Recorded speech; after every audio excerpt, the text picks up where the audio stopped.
On to stage 3 tax cuts. Stephen, is it or was it worth breaking a promise just to win Dunkley?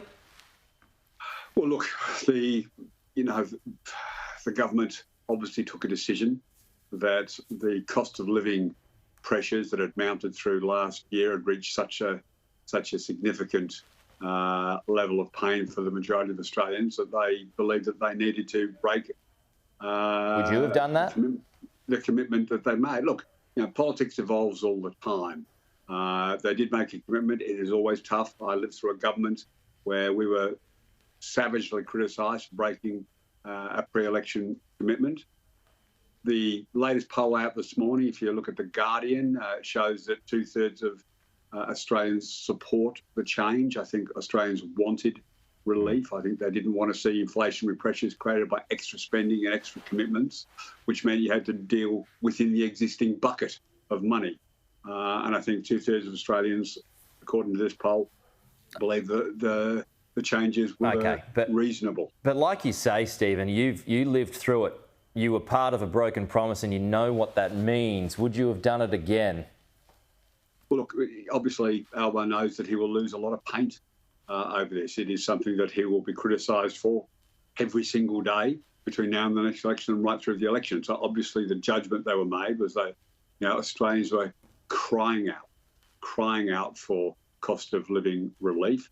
We will have a significant test of how much paint Albo's lost in the Dunkley. I'm feeling like you're thinking this was a bad idea. Look, I've lived through the consequences of being seen to break a promise. I don't accept that argument. I'm trying to relitigate history from 13 years ago. But there is always political damage if you give a solemn undertaking for an election and you're forced, for whatever good or bad reasons, to change it. So I think Albo made a call. The cabinet supported him, the caucus supported him. The tax cuts have proven to be popular so far.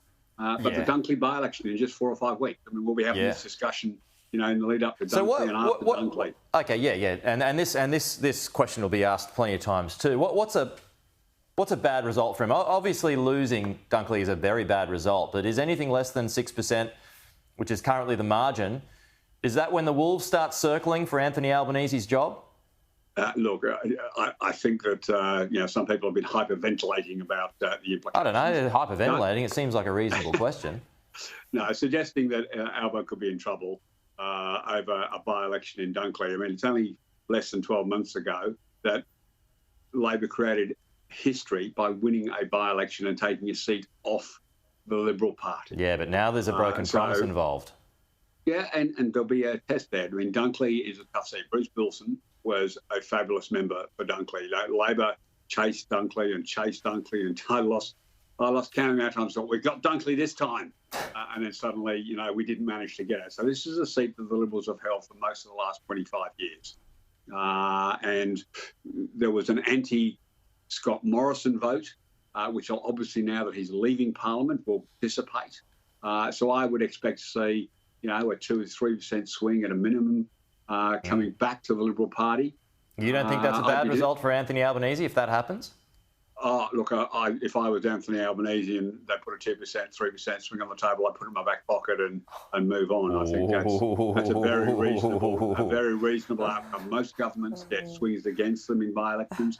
We've had a tough 12 months, 13 interest rate rises, some of them completely unjustified. But the voters of Dunkley don't care whether it was justified or not. They just know they're hurting. We'll see. Where have you been? Skiing over the Christmas break, Stephen? Look, I might have been lucky enough to have enjoyed a little bit of snowboarding. I've never been a skier. A bit of snowboarding over the break. So, where'd you go? A lot of fun. I was in Colorado. So. Where you go? Aspen. It was. Times are tough. Times are tough in the Conroy household.